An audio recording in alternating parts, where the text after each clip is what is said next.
মৃত্যুর সময় তোমাকে কেউ যদি স্মরণ করে তাকে তুমি কৃপা করে তোমার ধামে নিয়ে চলে যাও।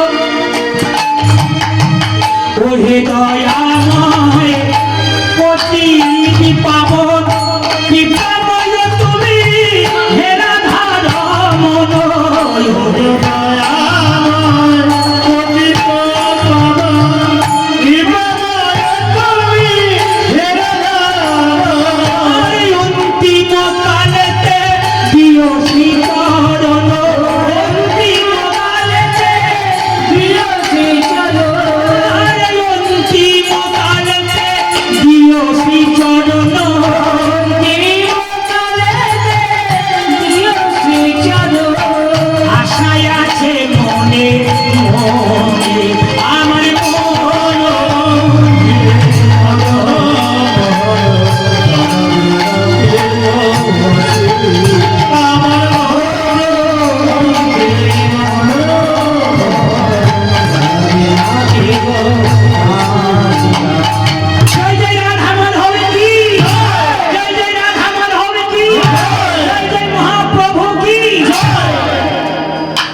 মুকুন্দ সরকার গান গাইছে, বাইরে থেকে নবাব বুঝতে পারছে ওটাই মুকুন্দ সরকারের বাড়ি। ওই বাড়ি থেকে হরিনামের শব্দ ভেসে আসছে, ওই তো মুকুন্দ সরকারের বাড়ি। এখন ফকির বেশে হুসেন শাহ দিয়ে বলছে, বাবাজি বাবাজি আমার কয়দিন ধরে খুব পেটে যন্ত্রণা হচ্ছে, আমি খুব কষ্ট পাচ্ছি বাবা, আমাকে একটু চিকিৎসা করো। মুকুন্দ সরকার বলছে, দাঁড়াও দাঁড়াও দাঁড়াও, লাইনে দাঁড়াও, এসে এসে তুমি আমার কাছে আগে এসো। ফকিরকে ডাকলো, হুসেন শাহকে ডাকলো, আচ্ছা তোমার কি হয়েছে? বাবা কদিন ধরে খুব পেটের যন্ত্রণা হচ্ছে। আচ্ছা আচ্ছা ঠিক আছে ঠিক আছে, শোনো আমার এই মাটির বারান্দায় শুয়ে একটু গড়াগড়ি যাও। এখন নবাব হুসেন শাহ, হ্যাঁ, সোনার খাট পালঙ্কে শুয়ে যাওয়ার অভ্যাস, তাকে শুতে বলছে মাটির বারান্দায়। হরি বল হরি বল। এখন মনে মনে নবাব সাহেব চিন্তা করছে, মাটিতে শুতে পড়ছে না হয় শুচ্ছি বাবা, কিন্তু রোগে যদি না সারে তাহলে তোমার একদিন কি আমার একদিন, তোমাকে দেখেই ছাড়বো, এটা মনে মনে ভাবছি। এখন চিকিৎসা করাতে সেটি উপায় নেই। এখন শোনো শোনো, আমার চিকিৎসার একটা নিয়ম আছে, বলে কি, ওই মহাপ্রভুর নাম করে কিন্তু বারান্দায় শুতে হবে। এখন মুসলমান কিচ্ছু করেননি, ঠিক আছে তাই হবে। এখন হুসেন শাহ জয় মহাপ্রভু জয় মহাপ্রভু জয় মহাপ্রভু, মাটির বারান্দায় শুয়ে পড়েছে। এখন মাটির বারান্দায় শুয়ে গড়াগড়ি যাচ্ছে, আর মনে মনে ভাবছে, হায় হায় বাবারে বাবা, মহাপ্রভুর নামে এমন কি ম্যাজিক আছে, আমি মাটির বারান্দায় শুয়ে গড়াগড়ি গেলাম আর আমার শরীরে যা অসুখ ছিল একেবারে সব শেষ হয়ে গেল। হরি বলি, হে বাবা, আরে আমি তো এখন ওষুধ খাইনি, কেবলমাত্র মাটি শুয়ে পড়েছি, তাতে করে আমার অসুখ সেরে গেল।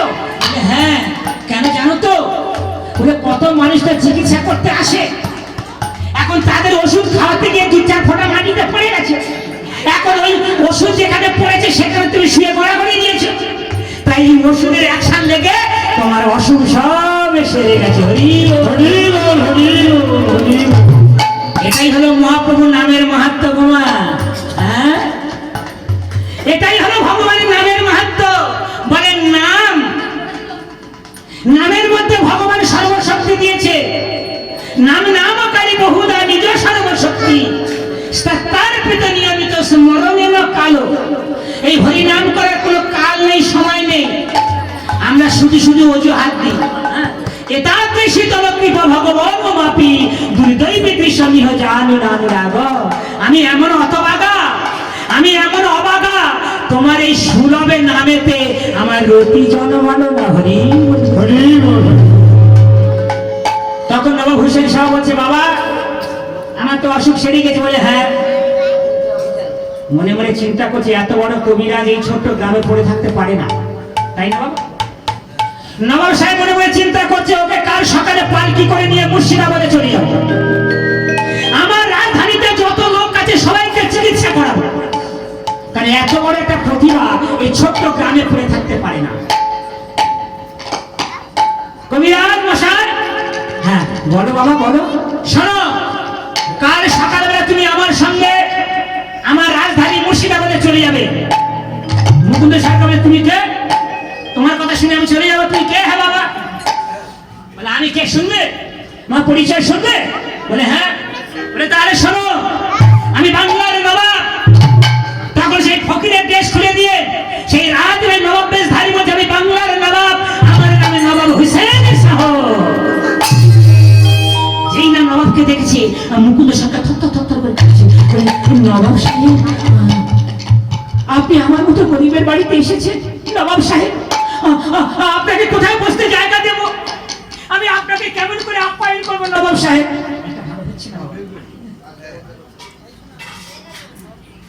নবাব বলছে, দাঁড়াও, তুমি ভয় পেও না। তোমার মতে এত বিরল একটা প্রতিভা খণ্ড গ্রামে পড়ে থাকতে পারে না। তুমি জগৎবাসী সকলের চিকিৎসা করবে। আমি কাল সকালে পালকি নিয়ে লোক পাঠিয়ে দেবো, সেই পালকি করে আমার রাজধানী মুর্শিদাবাদ চলে। এখন চলে নবাব চলে গেল। এখন এইবারে মুকুন্দ সরকার সারা রাত মহাপ্রভুর কাছে প্রার্থনা করছে, হে প্রভু, তোমার মনে কি এই ইচ্ছে ছিল? তাই না? আমি তো চেয়েছিলাম তোমার সেবা করতে, তুমি জীবের সেবা করার জন্য শ্রীখণ্ডে পাঠিয়ে দিলে, আর এখন আবার নবাব কৃপা করে আমাকে শ্রীখণ্ড থেকে নিয়ে চলে যাবে মুর্শিদাবাদে। আমি তো এমনটা চাইনি হে গৌর হরি, জানি না তোমার কি ইচ্ছা। সবকিছু ভগবানের ইচ্ছাতে হয় গো মা, তাই না? আপন ইচ্ছাতে জীব অনেকে বাঞ্ছা করে, কৃষ্ণ ইচ্ছা যেটা হয় সেটাই স্ফোরে। তাই মহাপ্রভু যখন ইচ্ছে করেছে, মহাপ্রভু যখন চাইছে, আমার যেতে কোনো অসুবিধা নেই। সকালে পালকি চলে এলো। এবারে পালকি করে মুকুন্দ সরকারকে শ্রীখণ্ড থেকে তুলে নিয়ে মুর্শিদাবাদে চলে গেলেন। মুর্শিদাবাদে গিয়ে নবাব সাহেব তার রাজধানীর পাশে ছোট্ট একটা কুঠির তৈরি করে দিলেন। কেন না, মুকুন্দ সরকার বলেছে, বাবা আমি রাজপ্রাসাদে থাকবো না, আমি রাজভোগ খাবো না, কারণ আমি একজন কৃষ্ণ ভক্ত। আমি নীরবে নিভৃতে ভগবানকে সেবা করতে চাই। তাই হুসেন শাহ তার জন্য একটা কুঠির তৈরি করে দিলেন। সেই কুঠিরে মুকুন্দ সরকার তার প্রাণের দেবতা গোপীনাথকে রেখে ভজন করছে, আর তিনি গাইছেন, আমার কানু সে বিনোদ রায়, আমার কানু সে বিনোদ রায়, আমার কানু সে বিনোদ রায়, কানু সে বিনোদ রায়। কানু, কানু মানে কাকে বোঝাচ্ছে? কানু কথা বলুন, হরি বল। আমার কানু সে বিনোদ রায়, আমার কানু সে বিনোদ রায়, আমার কানু সে বিনোদ রায়, কানু সে বিনোদ রায়। ভগবান গোপীনাথকে দেখে মুকুন্দ সরকার গাইছেন, বিনোদ ধরে বিনোদ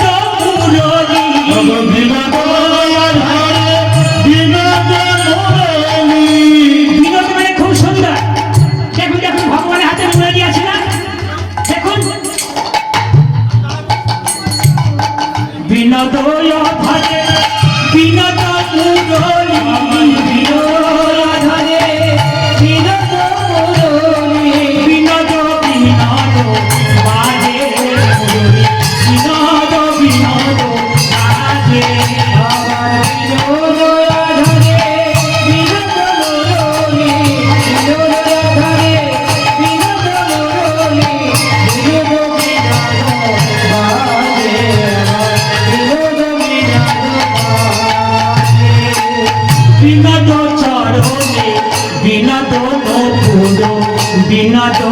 বিনোদ সাজে বিনোদ চরণে বিনোদ বিনোদ বিনোদ আগে কোন বিনোদিনী বিনোদ গাথনি কোন বিনোদে বিনোদ গাথনি কোন বিনোদিনী বিনোদ গাথনি কোন বিনোদিনী বিনোদ গাথনি এসেছে বিনোদ সাজে রে এসেছে বিনোদ সাজে বিনোদিনী বিনোদ গাথনি কোন বিনোদিনী বিনোদ গাথনি বিনোদ সাজে কেঁদেছে বিনোদ সাজে এমনি করে মুকুন্দ সরকার হরিনাম করছে আর নবাব মনে মনে ভাবছে আমি তো হরি ভক্তকে এনে রেখেছি, দেখি সে কেমন কি করছে। বলে মন্দিরের পাশে এসে মুকুন্দ সরকারের মুখে থেকে হরিনাম শুনছে হুসেন শাহ। শুনতে শুনতে কি হলো না, ভগবানের দিব্য নাম যখন হুসেন শাহের কানে গেল, হুসেন শাহের সারা শরীরের মধ্যে সেই চিন্ময় কথা তার শরীরের মধ্যে বিকার করছে। হুসেন শাহ দেখছে মুকুন্দ সরকার ভগবানের মস্তকে পাখা দিয়ে হাওয়া করছে, মুকুন্দ সরকার আরতি করছে, হে কৃষ্ণ করুণার সিন্ধু করুণার সিন্ধু বন্ধু জগতে পাবে গোপেশপতিকা কান্ত রাধা কান্ত নমস্তুতে।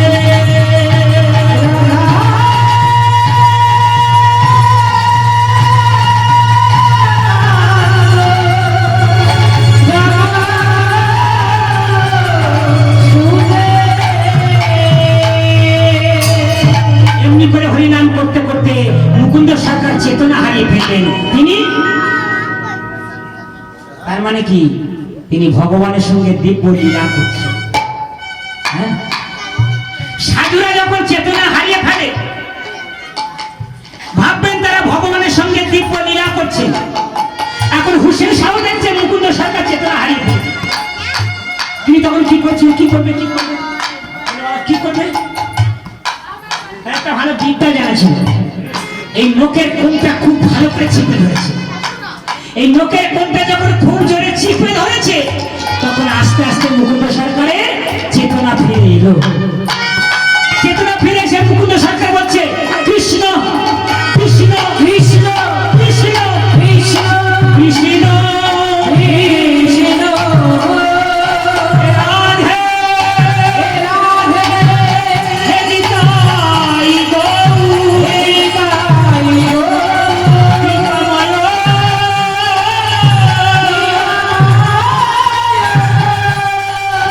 কৃপা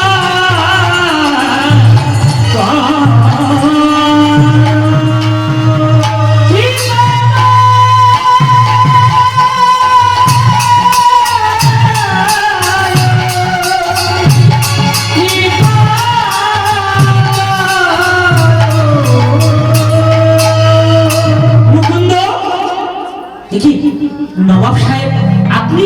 হ্যাঁ মুকুন্দ, তুমি কি করছিলে এতক্ষণ? না হে নবাব সাহেব, আমি বুঝেছি বুঝেছি, তুমি চেতনা হারিয়ে ফেলেছিলে। না না নবাব সাহেব, আমার একটা অসুখ আছে ছোট্টবেলা থেকে। বলে কি? বলে আমার একটা ঠিক হয়ে যাওয়া অসুখ আছে। তাই না? চলতি কথা ঠিক হওয়া অসুখ বলে না? হ্যাঁ? মিথ্যে কথা। নবাব সাহেব বলছে তুমি মিথ্যে কথা বলছো। শোনো, তুমি যদি চেতনা হারিয়ে ফেলবে তাহলে তুমি মুখেতে কৃষ্ণ কৃষ্ণ কৃষ্ণ বলছিলে কেন? যদি তুমি চেতনা হারিয়ে ফেলবে তুমি নিতাই গৌর বলছিলে কেমন করে? এখন মুকুন্দ সরকার দেখলো মিথ্যে কথা বলে ধরা পড়ে গেছি। তখন নবাব সাহেব বলছে ভয় পেও না। শোনো, আমার একটা নিয়ম আছে, আমার সামনে কেউ যদি মিথ্যে কথা বলে আমি সঙ্গে সঙ্গে তার জিহ্বাটা কেটে নিই। কিন্তু তোমাকে আমি সে কাজ করবো না। কেন জানো তো? তুমি একদিন আমার বড় অসুখ থেকে সারিয়ে দিয়েছো, তাই আমি তোমাকে সেই সাজা দিলাম না। মুকুন্দ সরকার বলছে, নবাব সাহেব আমি ভুল করেছি, আমি মিথ্যে কথা বলে অন্যায় করেছি, আমাকে ক্ষমা করে দিন। না, তুমি ভুল করনি, ভুল করেছি আমি ভুল করেছি। কি ভুল করেছে নবাব সাহেব? তোমার মতো একজন কৃষ্ণ ভক্তকে আমি আমার চাকর মনে করে বেঁধে রাখার চেষ্টা করেছি। তোমার মতো একজন মহান সাধুকে আমি আমার কৃত দাস করার চেষ্টা করেছি। এই জগতে যত প্রকারের মানুষ আছে, কৃষ্ণ ভক্ত কারোর বাধা নয়, কৃষ্ণ ভক্ত কারোর চাকর নয়, কারোর গোলাম নয়। ভগবান যেমন সর্বনিয়ন্তা, ভগবান যেমন স্বাধীন, তেমনি ভগবানের ভক্তরাও স্বাধীন। মুকুন্দ, তুমি পারলে আমাকে ক্ষমা করে দিও। আমি তো নবাব, তাই আমার মনে কত অহংকার আছে, অর্থের অহংকার। আমার জগতে কত প্রকার অহংকার আছে জানেন? হরি বল। হ্যাঁ, 4 প্রকারের অহংকার আছে বাবা, মিলিয়ে নেবেন। অর্থের অহংকার, রূপের অহংকার, বিদ্যার অহংকার, আর বংশের অহংকার। অনেকে ভাবে আমি ব্রাহ্মণের বংশে জন্মগ্রহণ করেছি, আমি ব্রাহ্মণের ছেলে। আরে জন্মগত ব্রাহ্মণ হতে পারো, তোমার কর্মটা যদি ব্রাহ্মণের মতো না হয়, তোমার আচরণটা যদি ব্রাহ্মণের মতো না হয়, তাহলে তুমি শুনতে চেয়েও অধম। সে বলো রাধে রাধে, রাধে রাধে। এই জগতে অনেকের ভালো রূপ আছে, সে কিবা পুরুষ কিবা নারী, অনেকের রূপ নিয়েও গর্ব করে। কিন্তু বাবা কদের রূপ থাকবে? হ্যাঁ, এই রূপ যৌবন,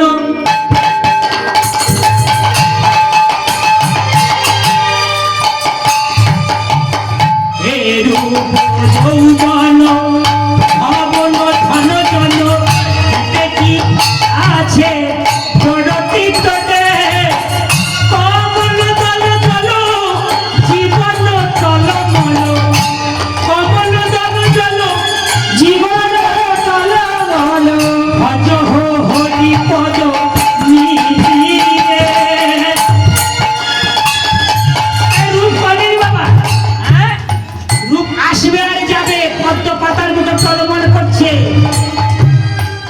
রূপ নিয়ে অহংকার করা ঠিক নয়।